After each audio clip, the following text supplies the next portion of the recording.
2023 of the various funds and also the payroll.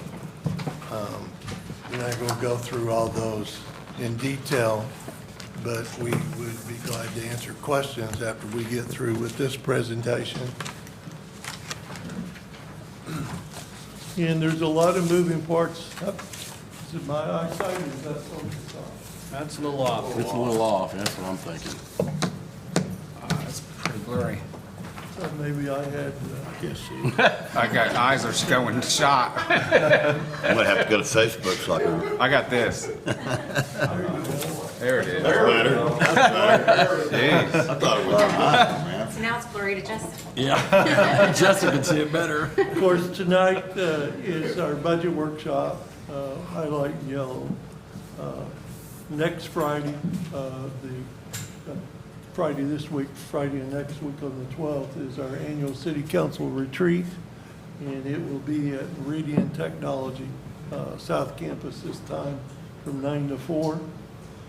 And then we have scheduled, if necessary, on August 16th, we can have another special city council meeting, budget workshop, if you all feel it's necessary after tonight. That's the same as a city council meeting night. And then in the salmon color is just things the city clerk will publish a notice on our budget hearing on the 24th. On September 6th, we would be scheduled to have the public hearing on the FY 2023 budget. And then after the budget hearing, if you're prepared and satisfied, you will take action to adopt the FY 23 budget by resolution. It's normally in August, so. If not, you've got the hearing out of the way on September 6th, and then when you come back for the second meeting on September 20th would be an alternate date. You could actually adopt the budget resolutions at that council meeting. Of course, our fiscal year starts on October 1. We're the same as federal year. We run from October 1 to September 30th. And then we have a deadline. Kim will have to submit our FY 2023 budget documentation to the state auditor by October 31st.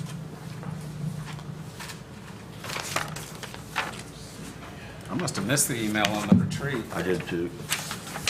That's okay. It was First time hearing in, about it. well, we sent out the budget schedule, let's see, back in For me to miss an email and nothing. May 6th, and it was on that schedule. So it was in with all the budget stuff. I just So didn't see it, I guess. I don't have a July. There's a lot of moving parts to the budget, and so if we were to just go through it in detail, it would take a substantial amount of time. So what I'm trying to do here is provide some highlights on key points that I think you would be interested in. And I think the first thing, we have 4 primary funds, and to show the fund balance in those funds shows you pretty much where we're at as far as financial stability. And those 4 funds, of course, are the general fund, Guthrie Public Works Authority, and then our 2 stabilization funds, general fund and Guthrie Public Works Authority.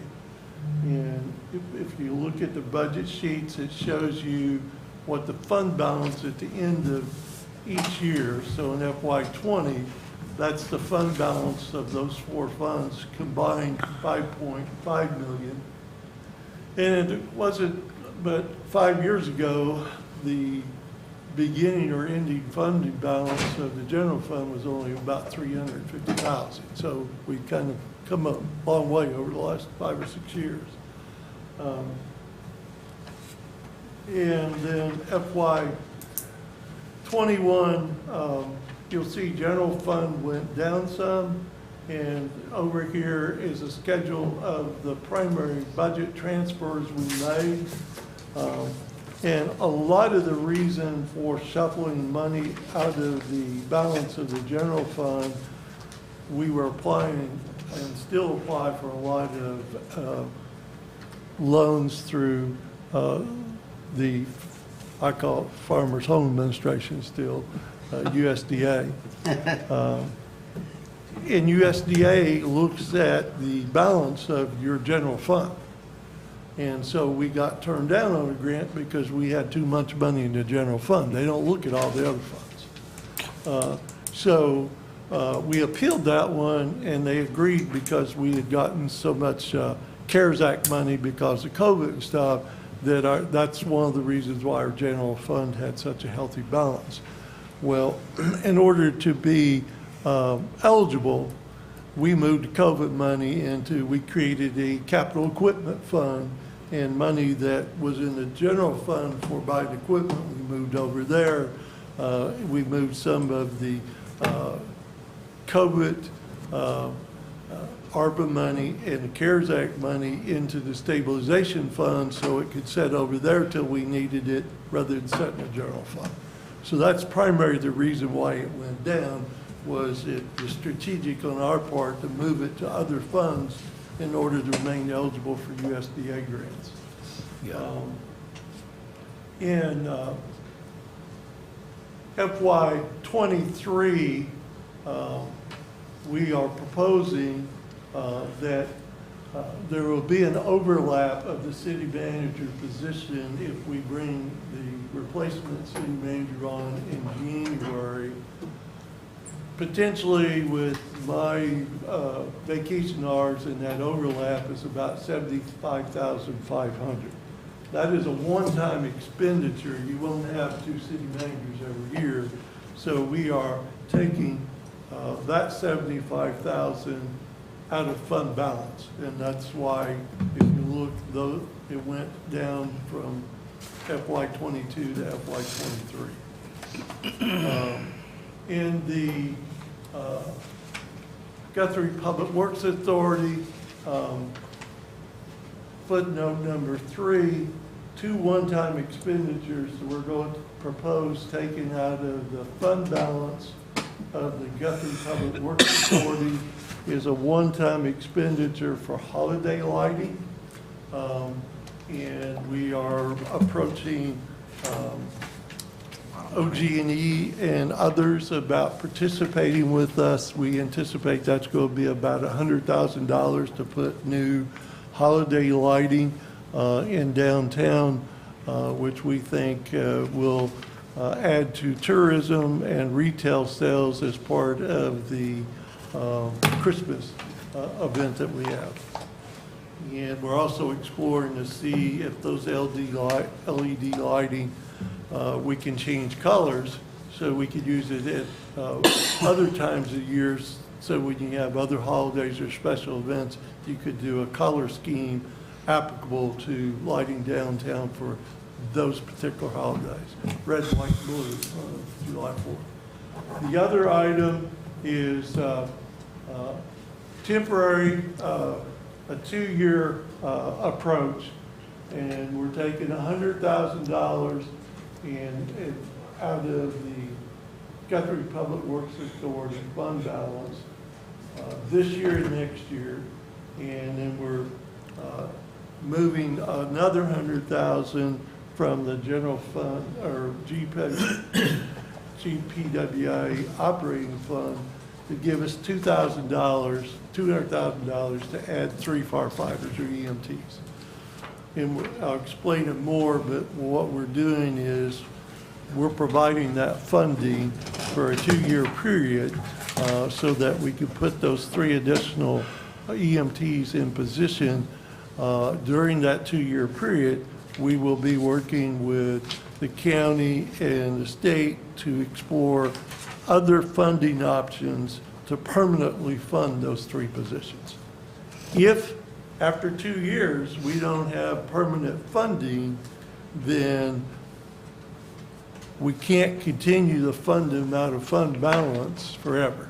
And after 2 years, then the city will have to look and make a decision. Can we afford to continue to run the ambulance service in the format that we have it today? But we'd like to buy a couple of years We've had some discussion with county leadership, individuals of state. We think there's some potential over the next 2 years, we may be able to identify and get some additional funding to help pay for the EMS service that we provide not only in the city limits, but we also provide it to roughly 2/3 of the county as well. So we're buying some Those would be time. recurring base then that you're exploring with county and Correct. state? Correct. It would be annual. And footnote number 5, just in general, you can see the reserves or money that's not budgeted is $7 million that we have in reserve in those 3 funds at the end of 2023. And the benefit of having some money in reserve or unbudgeted is it provides financial stability and capacity to address downturns in the economy. They're predicting everything right now as far as what the economy's going to do in the next 12 months from, we'll be broke as a country to we'll be in recession to whatever. This provides us some flexibility with having the $7 million. If we see a dip in our sales tax, we don't immediately have to do a knee-jerk reaction and cut budgets like people.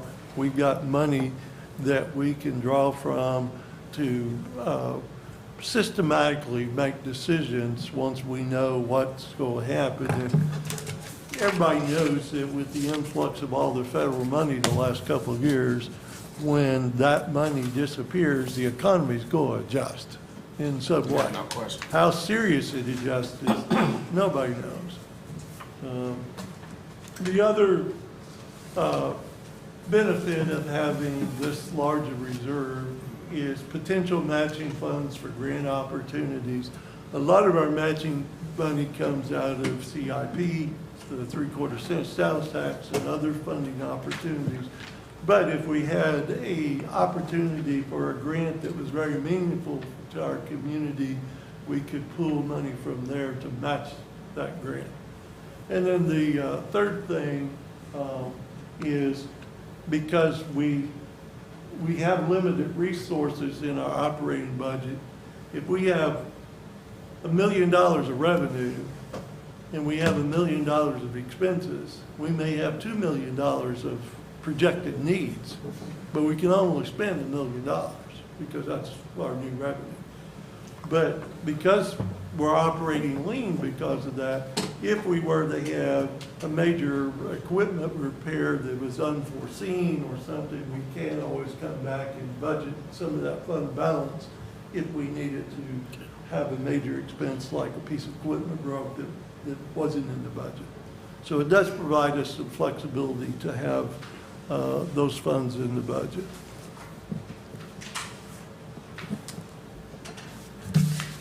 And I did provide this PowerPoint to our 2 city council members that aren't here tonight. I think they were going to try to watch it on either Facebook or on GTV 20 so that they could follow along if they were doing that. And I've also told both of those council members that if they had questions after tonight, we'd be glad to meet with them one-on-one to address any questions that weren't addressed tonight, or if they weren't able to listen to questions they had. Some general comments about the budget.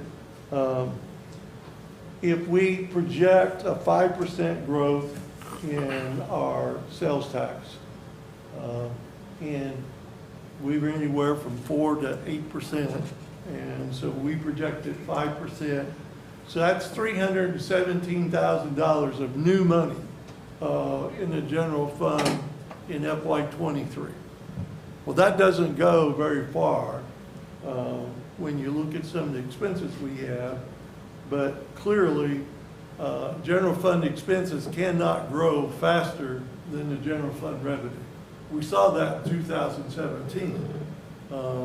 And for a number of years leading up to 2017, our expenses in the general fund were growing at a faster pace than the revenue.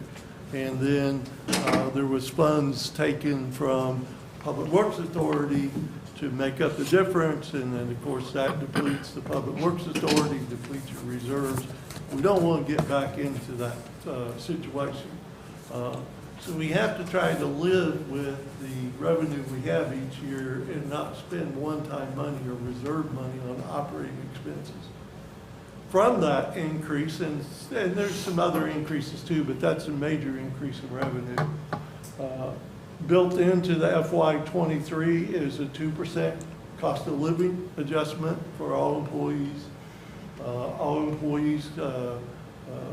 Step increases, and we're estimating a 20% increase in health insurance costs.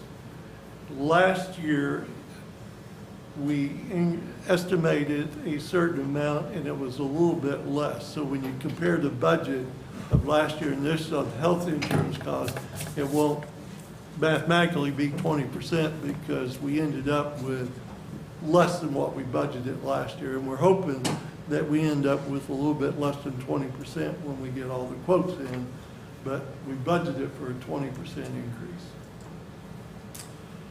On the general fund expense adjustments, items that we try to increase that we know will be affected by inflation, we tried to make some adjustments to fuel, postage, electric, and natural gas. Items generally held at the FY22 funding levels, materials, supplies, and services. So we're going to have to do with less, even though we budget the same monies last year because of inflation, we won't be able to buy as much. But to balance this budget, we have to decide what we're going to live with. And so we decided that as administration, that those items will basically be the same level as FY22, and we'll just have to make it work. We may do somewhat less. Now, in Public Works, we do have some grants like the RTP Elbow Trail Project, where we're providing labor as match, and the grant's paying for materials. So that will keep our Public Works crews busy on some projects because we've got some grants like that where we're getting the materials out of the grant and we're providing the labor. If we find it necessary, we can, of course, always draw from the fund balance, but we didn't want to start out the budget year drawing from the fund balance. We only want to do that because it's one-time money if we find it necessary. We are working, and we'll have a meeting of our finance committee.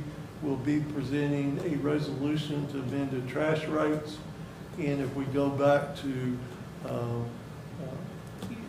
in about 15 years ago, our markup was 65%, and we made about $200,000 more in revenue in trash rates than we do now.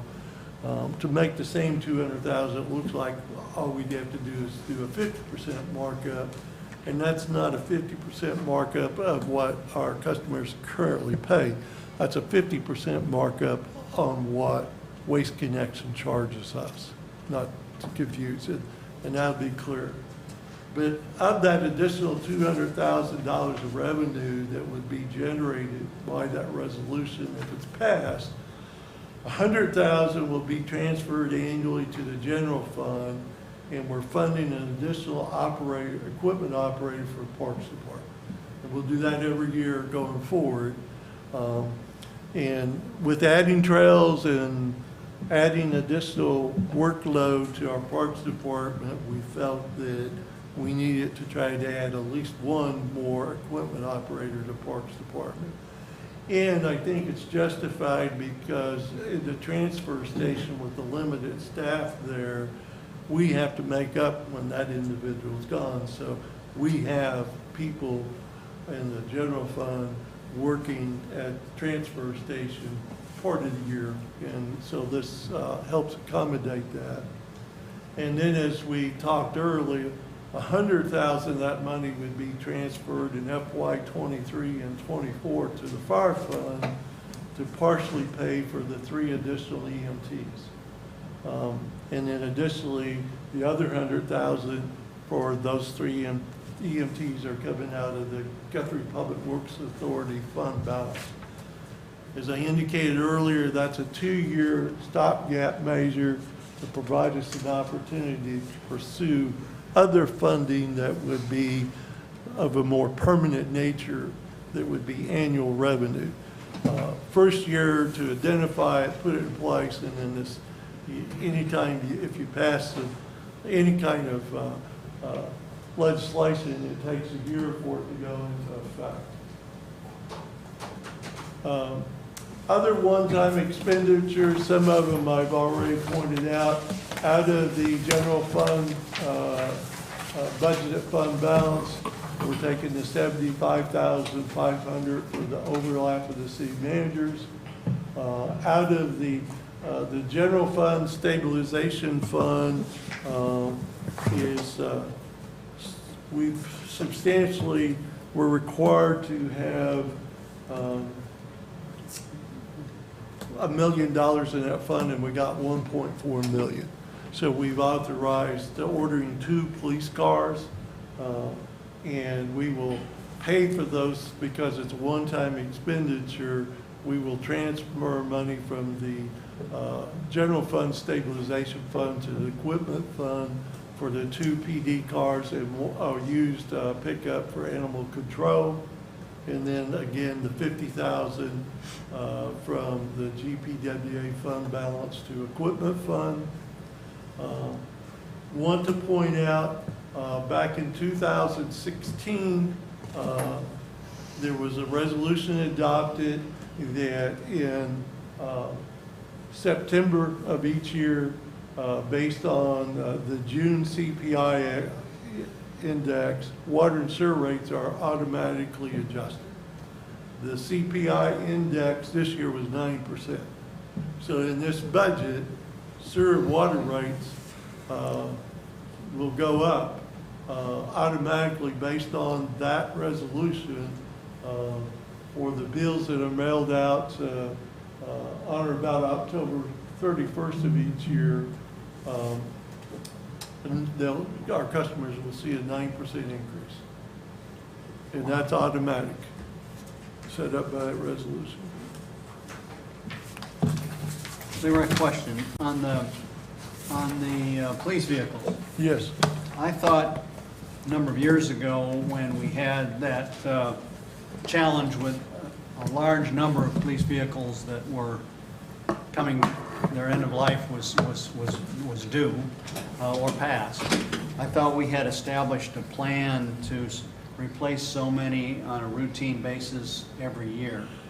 There was a lot of discussion, and at one time, we were taking equipment out of the CIP 3/4 cent sales tax. But since that time, the thought process of the collective city council was to find other avenues to fund equipment and use the CIP sales tax for capital improvements. Water, or the wastewater treatment plant, overlaying streets, those kind of things. So there was never any money set aside annually for replacement of police vehicles. And so we have just tried to find opportunities. One of the opportunities is the grant, the Victims Advocate grant each year. We buy 2 police cars and we basically lease those to that program. And then when they're paid for, they're still in good shape because they're not used.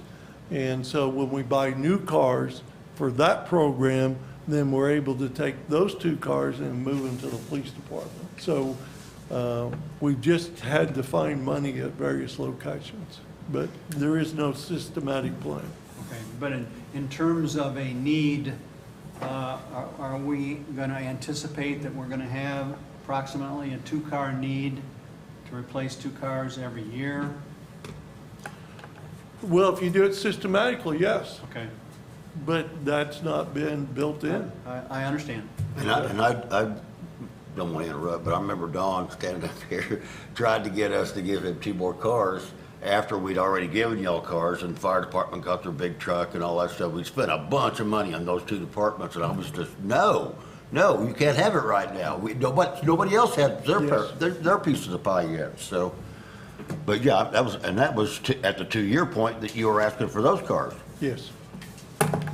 So yes, that is a need. I'm just wondering if we're not setting ourselves up for the same kind of scenario down the road. Absolutely, Yeah. absolutely. Budgeting for our community, our needs, and as we grow, we will have growing pains. And our needs and expenses, our goal probably grow faster than our revenue during a growth period. And so we will have some challenges as a community on how to keep funding everything and still live within the annual revenue that we collect. There will be challenges. I think the FY '25 budget will be the most challenging. I think next year will work. This is '23. '24 won't be so bad, but I think FY '25 may present some challenges.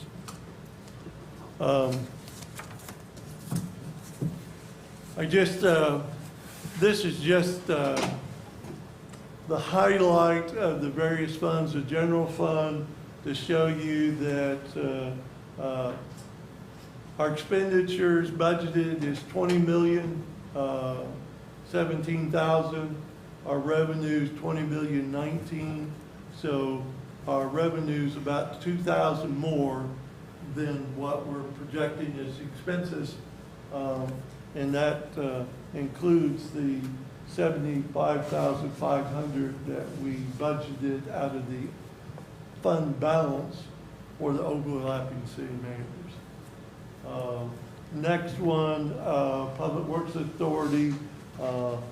Public Works Authority is in pretty solid shape. It's a general fund that is limited to primarily sales tax revenue is the one that struggles. But in the Public Works area, you can see expenditures of 15.4 for next year, revenue of 16 million, so 710,000 above our expenses. But bear in mind, we got a lot of utility lines to replace. And so we're going to have to figure out a way, so we don't want to, oh, gosh, we got $700,000, let's just move that over to general fund and answer our questions.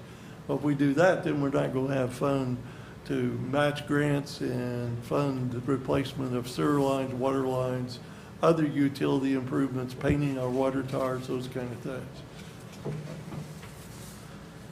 And then fire EMS,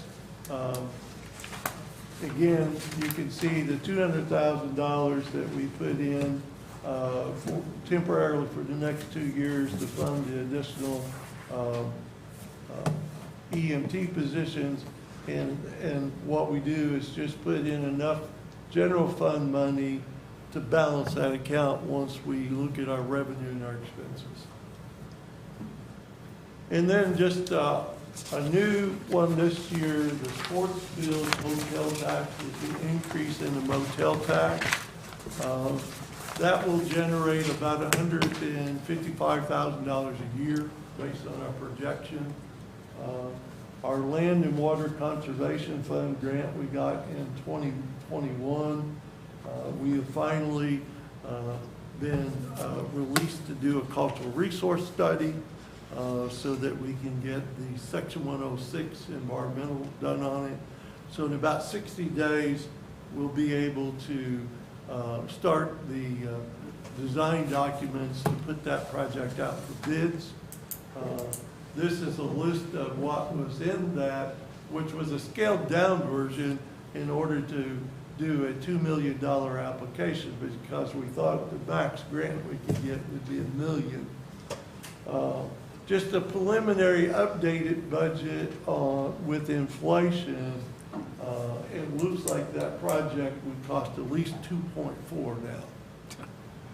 In lieu of going back and modifying what we had planned, two things will occur. Just like the CDBG project we recently bid, we were fortunate enough to go back to the Department of Commerce. They put some additional grant money in, and we put additional local money in. I don't know that the Oklahoma Recreation Tourism Department has that flexibility to do that, but we will ask them if the new estimate is 2.4, we will ask them if there's any way they could bump the grant up another 200,000 and we put 200,000.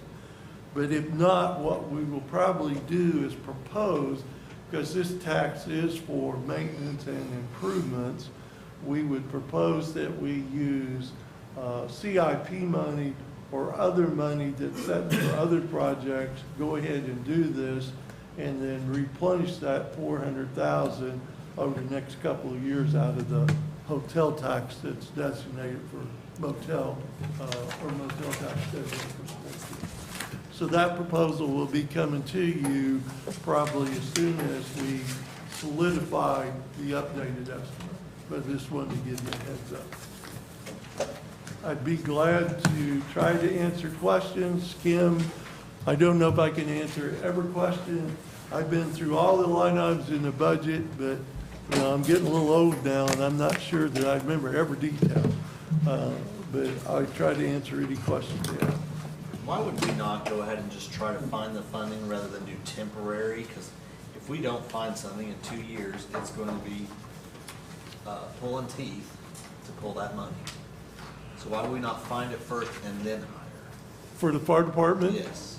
Because there's not a stream of money there that's a, if you want to find $200,000 of revenue that is repeating revenue, then you're going to have to go through this budget and delete $200,000 out of another Why department. wouldn't we go negotiate, go talk to the county, go talk to whoever we want to talk to, get it agreed to, and then bring the people on? Not bring the people on with city money and then hope that we get agreements from other parties. The thought process, and I stand to be corrected, but my understanding and the thought process when the firefighters came and made the presentation of their manpower needs, they presented some pretty compelling evidence that the number of calls and the workload on our EMT and fire department had grown substantially more than we even realized. And it's just very difficult to maintain our service level without adding those the additional positions down. And if we don't add those 3 positions, I'm not sure we can maintain the quality and the level of service we're providing. Is why we are going ahead and saying we think we, for the first time in a while, have had indications from the county that they realize the 3 mills of revenue generated by the EMS district is not adequate to fund the needs of the EMT and ambulance service out of the county. And they're willing to visit with us and look at some opportunities where there can be other county-generated revenue to help pay for those EMTs out in the county. Sounds pretty promising, but even if we visit with them and work it out next month, there still have to be a sales tax issue or whatever voted on, and it'll take a while to come in place. I don't think we can operate the fire department without the additional manning, without creating a hardship And that's why we're recommending that we do this for a 2-year, to buy us a couple of years, so that we can see if we can get the additional funding. I know the state's working on it.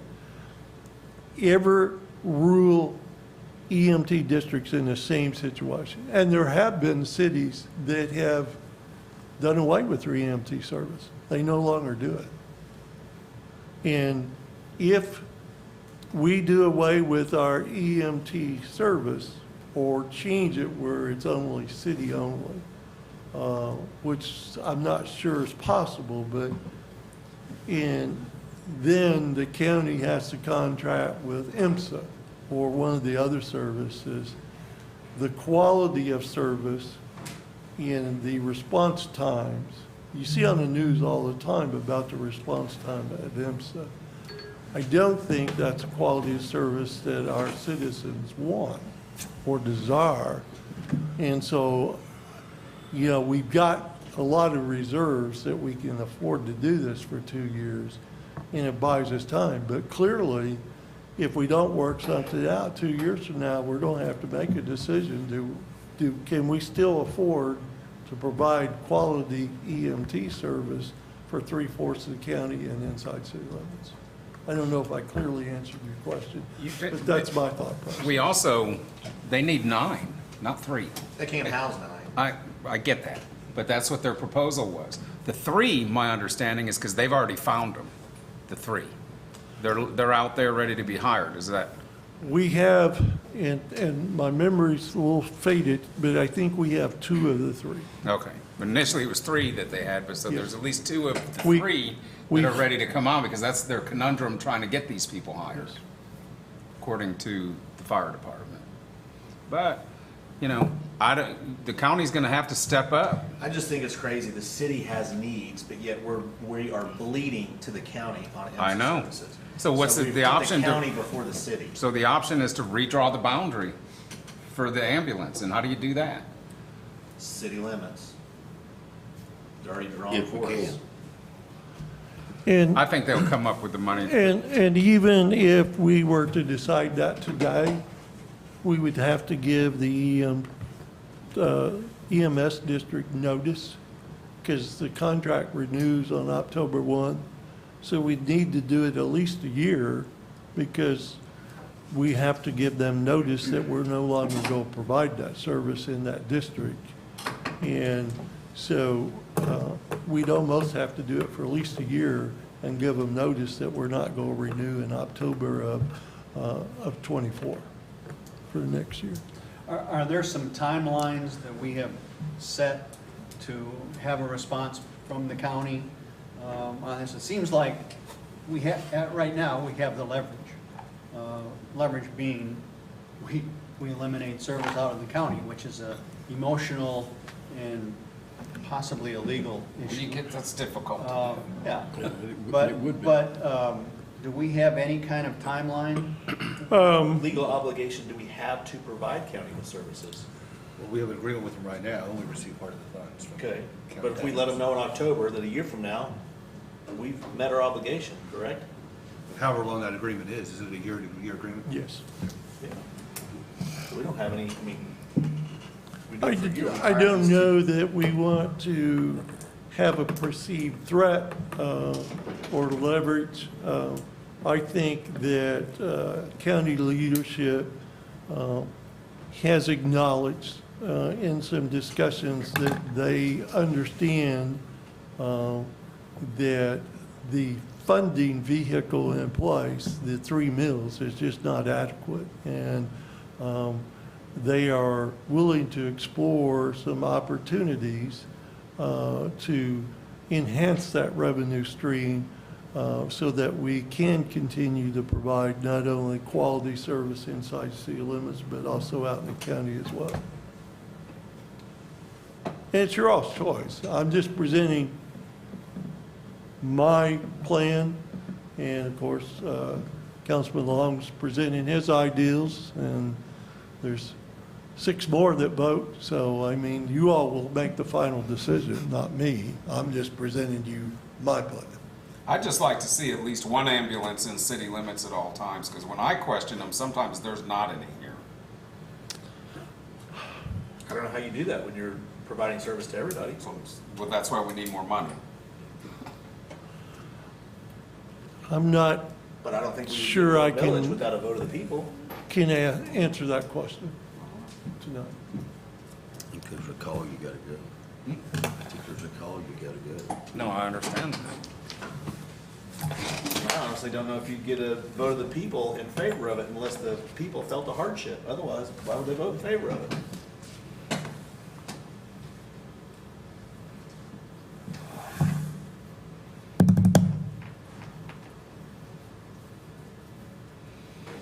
I don't know that it has to go to a vote, does it? Can't the county just allocate more of the millage over to us through a vote of the commissioners? The current mill levy for the county, my understanding is presently earmarked, and it's capped. So in some states, yes, you can add to your general fund mill levy as a county if you want to fund other things. That is probably not an opportunity. One opportunity would be for the state to add in some way where there can be more than 3 mills property tax for EMS service. That's set by state constitution, so that's why that's difficult to change, and a lot of farm-related organizations fight any type of mill levy increase. The other option to discuss with the county would be their sales taxes coming up for renewal. If a portion of that sales tax, when it's renewed, would be earmarked for EMT service in the county. Another option would be to work with utilities companies like OG&E and have a ambulance fee added to all of the utility bills. Well, Of that's what course, I was gonna bring up that- next. That has been, I think, Central Rural Electric has been receptive to that, but most of our customers, OG&E, and my understanding, OG&E has not been receptive to this point. But they do that in the village, Yes. so I wonder why they're not, I don't know if it goes through OG&E or if it goes through their water. Maybe another utility provider that does it. So who's negotiating with the county on this deal on our behalf? Probably city manager and others.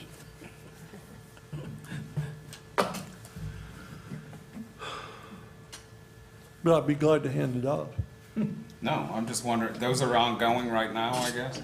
We've had some preliminary discussions, but we needed to wait until after the election because we didn't want it to become a election issue for various candidates, so we wanted to wait until after the election was resolved. Makes sense. Okay. We have an opportunity to revisit this at the retreat. We can put it on the agenda. Do you mean the EMT or entire budget? MT. EMT, yes, we can make that an agenda item. And as indicated, we can have another budget workshop 2 weeks from now if you all feel the need. Otherwise, the budget would come back to you in the form of a budget hearing for consideration of adoption in the first meeting in September. Okay. Any other questions of Leroy? None? Workshop adjourned. 60 seconds.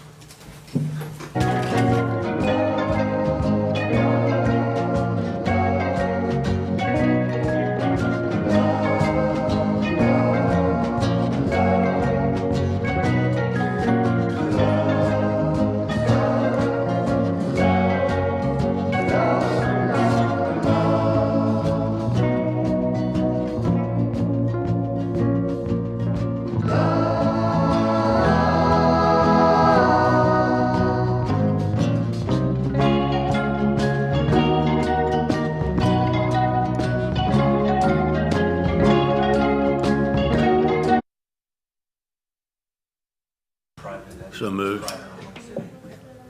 Okay, call to order our Guthrie Public Works Authority meeting of August 2nd. Second item on, whoops, I'm sorry. I have jumped the gun here, haven't I? I have really moved on. Would you please stand and join Councilman Taylor in the salute to the flag and remain standing for our prayer. I pledge allegiance to the flag of the United States of America and to the republic for which it stands, one nation under God, indivisible, with liberty and justice for all. Pastor? God, you are creator, guide, and watch over us. You use everything that happens for your purposes and glory. Help us to hear your voice and walk in your wisdom. Help us to honor you in what we think, say, and do. Thank you for providing for our every need and so much more. Help us to care for others like you do, and to forgive as we've been forgiven. Please keep us from our own selfishness, and help us to build a city that honors you and reflects your love for us. Thank you for being with us in every difficult circumstance and joyful breath. You are God and worthy of glory, honor, and praise. Amen. Amen. Awesome, Pastor. Again, thank you very much.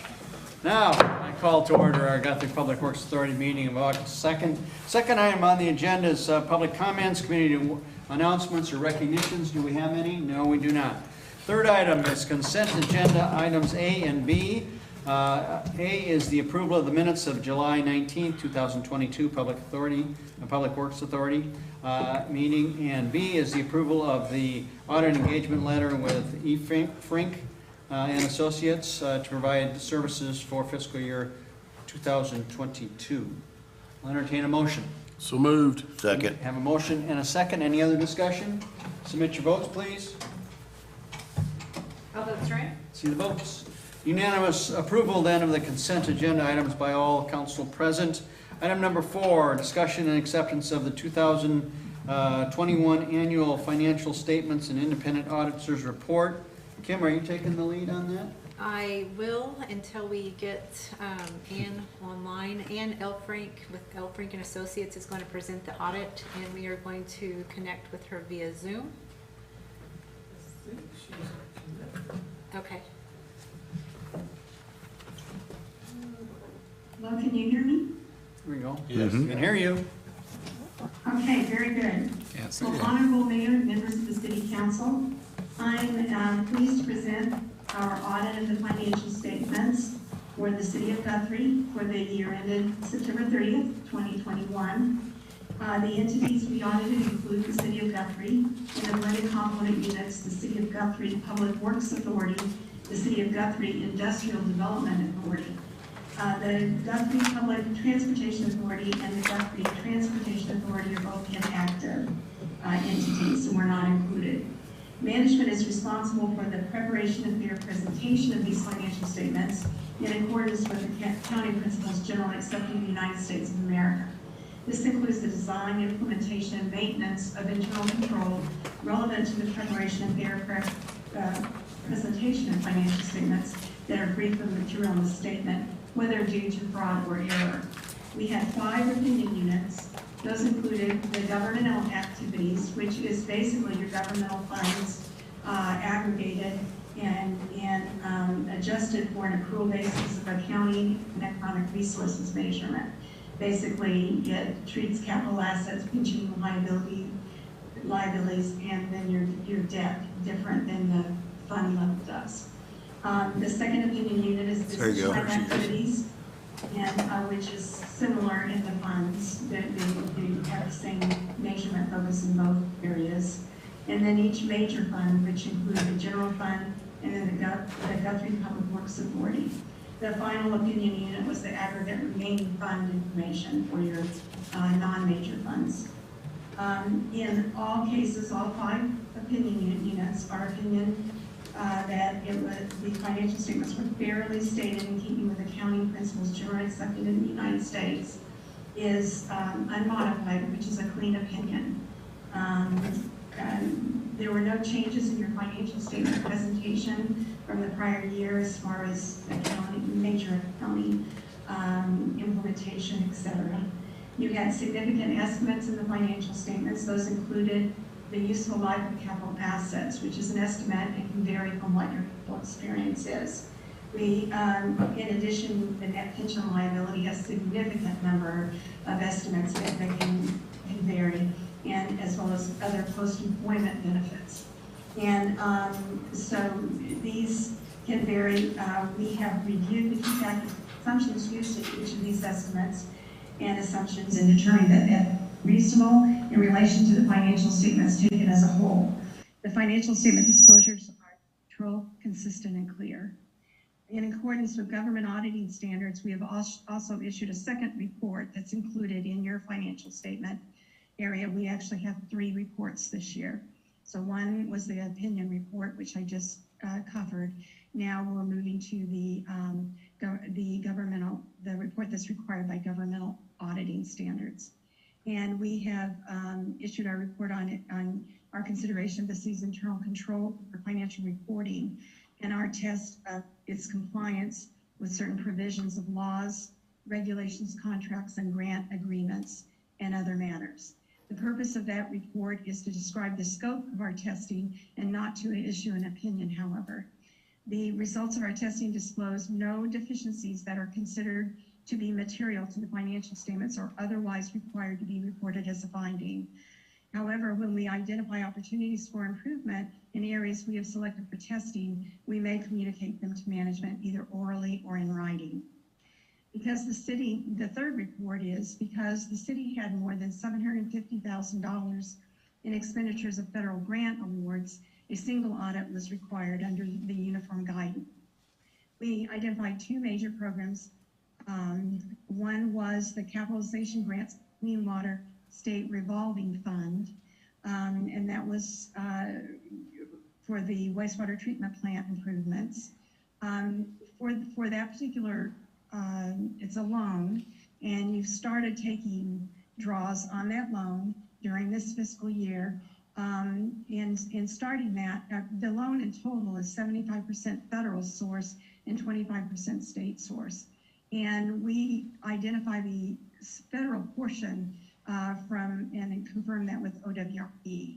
So they tell us, basically, a lot of times they'll utilize the state source first, and then because there's a little bit more flexibility there, and then they move federal source. So the total that was identified, including accruals, was $840,582 on that particular grant. Well, it was not a grant, it's a loan. But revolving fund, and it has federal source money, so it's required to be audited under the single audit. The second, which is a grant, is the Community Facilities Direct Loans and Grants. We had to pull in another grant to get to our percentage that we were required to hit for that single audit. And that particular one was $227,500, which is partial funding for a fire truck. Okay, so that's the 3 reports. Financial highlights on your financial statements for the fiscal year ended September 30th, 2021. The city's total net position increased by $3.8 million, or 11.7% from the prior year. So net position is total assets plus deferred outflows minus liabilities minus deferred inflows gives you that net position, and it increased by 11.7%. At September 30th, 2021, the general fund reported an unassigned fund balance of $2.5 million. We look at that as an indication of health and the city's ability to meet its obligations. And that is approximately 80 days of expenditures in the range, the recommended range, 60 to 90, so you're right in there. Expenditures in every functional area in the general fund were below appropriations, which that indicates good budgetary controls, both at the departmental level and at the finance and administrative level. Okay, another point is capital asset additions exceeded depreciation by approximately $2.6 million. This means that you're not just replacing your assets as they're wearing out, but you've also increased your asset investment in assets that provide services to citizens. You issued 2 notes during the year. One was, and they're both Clean Water State Revolving Fund promissory notes. Both are at $8 million each. However, you did not have all of that outstanding. You just started taking draws on those. And that $8 million was at 1.45%, which is a very attractive interest rate going forward. Your pension plans, this is the final thing. Pension plans measurement date was June 30th, 2021. And your, in each instance, the position of your pension increased. So the net funding position increased. OMRF is actually a little overfunded. It's at 116.94%, which is an increase from prior year's 96.45%. So you're a little overfunded on your OMRF. You don't have a liability, you have an asset because your resources to fund the pension exceed the actuary's determination of what your obligations will be. Your police fund also was an asset. It's overfunded, and it is funded, and this is the statewide plan, 117.07%, which is an increase from last year's 95.8%. The city's cost share of that total plan increased from 0.4380 of 1% to 0.4495. So it's getting closer to a half of 1% of the state's total. The fire pension plan also had a positive increase, but it's still underfunded, but not nearly as dramatically as it historically has been. It's made a major leap forward, funded 84.24%, which is an increase from last year's 69.98%. And if, for those of you that follow the fire fund, it had been running about 70% each year, plus or minus. So that's a significant improvement. The city's cost share increased from 0.511 so a little over 0.5% to 0.534 basically. So in both instances, your share of the total pension plan is increasing relative to other entities that are sharing in the plan. And so with that, that's what I have to share. And do you have any questions? Any questions from the council?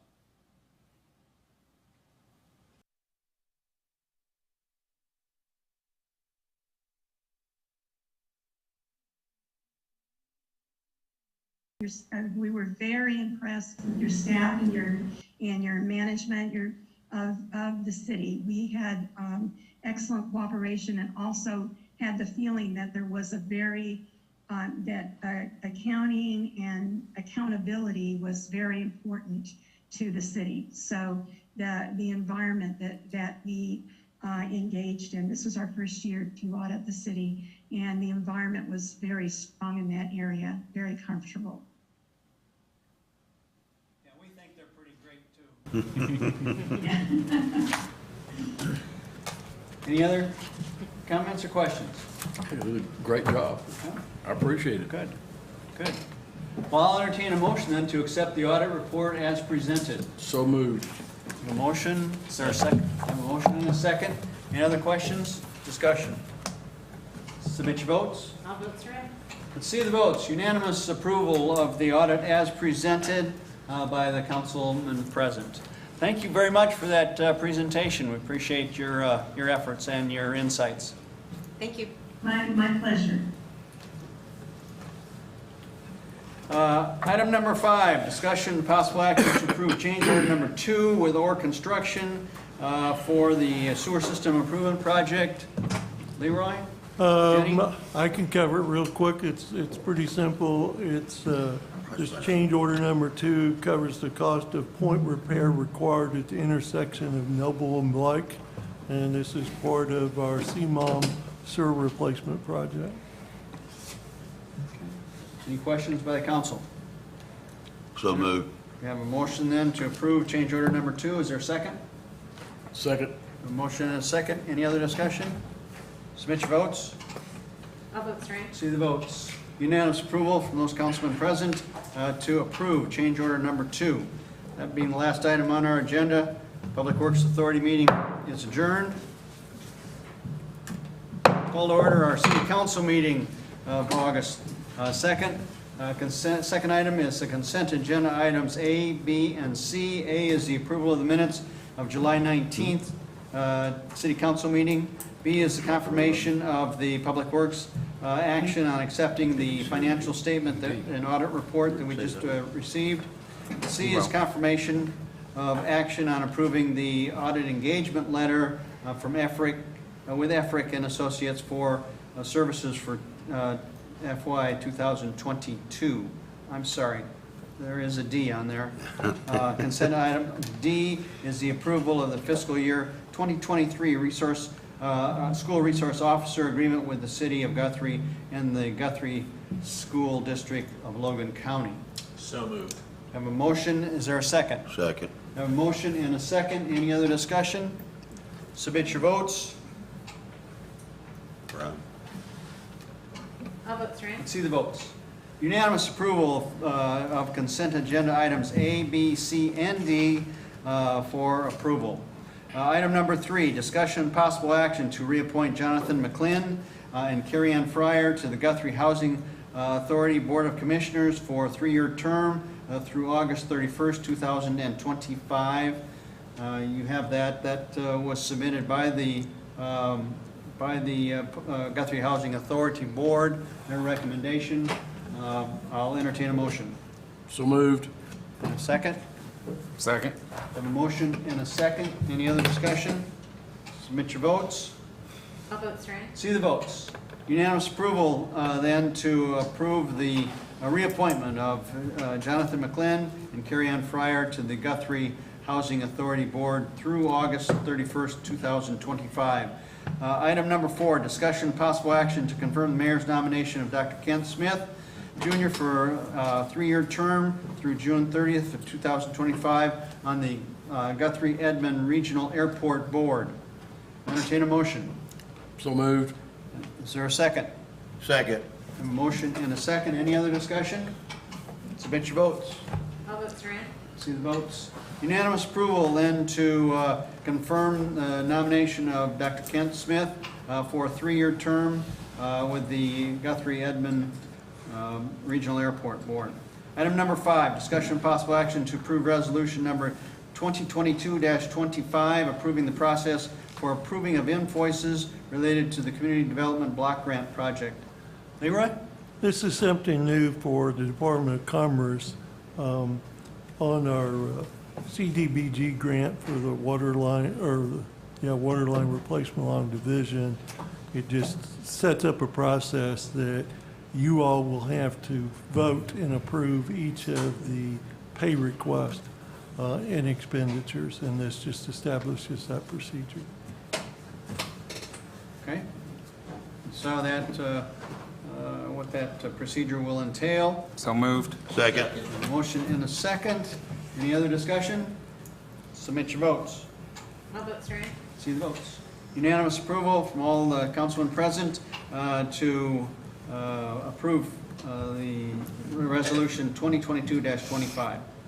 Item number 6, discussion and possible action to approve execution of the architectural services agreement with Blatt Architecture for the sum of $32,300 for design of the Highland Hall interior renovation project. We set aside $476,000 of CARE Act funds to do some interior remodeling of the Highland Hall. We actually opened bids August 5th. Our architect that we've used on several projects did this project as well. He realized at some point that he had never actually sent us an agreement for his services or invoice. So he Nice, opened free. bids. did it for Yeah. free. We like that. Well, we weren't going to mention it. So this is kind of catch up to formalize that agreement so that we can pay him for the services that he provided. Okay, have a motion. Second. And a second. Any other discussion? But we agreed to those at one point. I don't remember that number, but Yeah. Maybe not that Yeah. exact number, Yeah. but we agreed to it, yes. We have a motion and a second. Submit your votes. All votes are in. See the votes. Unanimous approval from Councilman Present to approve those architectural services agreement with Blatt Architecture. Item number 7, city manager report. I don't have any additional report tonight, but I did send you out some staff notes a week or so ago on various projects and where we're at. And I'm in the process of updating that because some of our grants change constantly, so you'll be getting another one, but I don't know that you want me to go through all those tonight. Okay? That would be another couple hours worth. It'll be a while. Item number 8, comments from city council, Vice Mayor Case. Stay cool, people. It's hotter than blue blazes outside. I think I just about went down today. I stopped sweating, started getting a headache. I said, let's go home. But it's miserable out there, so be safe. Councilman Long. Red Brick Nights for August is coming up this Saturday. So join us downtown for Yeah. Red Brick Nights. Good, good. Councilman Bothroyd. I'm good. Nothing tonight. Councilman Taylor. Thank you, staff. Man, you guys had a lot of stuff tonight. I appreciate everything being done from all of you today. And also, I think, I believe it's tomorrow, Chief, for Mark Bruning's funeral. So sorry to hear about that. And we'll go from there. That's it. Okay. Well, as the Vice Mayor had mentioned, it's hot outside. Just thank you to all the city staff, but especially those that are working outside, attending staff, anybody that's working outside, streets, parks, whatever, to do that and do the great work that they do under extreme circumstances is phenomenal, and they just carry on. Sometimes I think we just expect that because the services have been so great, but it's not without a lot of effort and toil, and in this case, sweat. So appreciate that. Please pass that on to any of your folks that are working outside. We have an aviation program going on for kids, right? Friday. From 9 to 3? Yes. Is that right? For kids 9 to 12 years old. Free airplane rides, is that still true? Could I be in? You're not a kid, Steve. Come on, stretch that. Anyway, great opportunity out at our great airport to introduce our younger generation to aviation. And Shalon, thank you and your staff for making that happen yet again.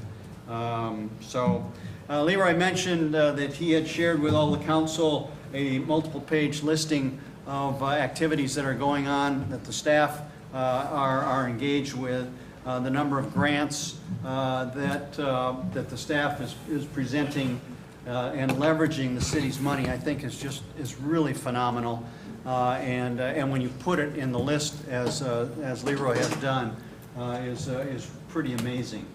So thank you, Leroy, as the leader, and all of the staff, because I know all of you are writing. I think just about all the staff are writing. Our directors are writing grant proposals to stretch their money. Correct. So I really, really appreciate that. Have to give him a raise. Must be an inside joke going on down there. It is. But that's all right. That's all right. Okay, last thoughts? Not having any? Unless you want to share your... No, I'll leave you alone. We're adjourned. Thank you.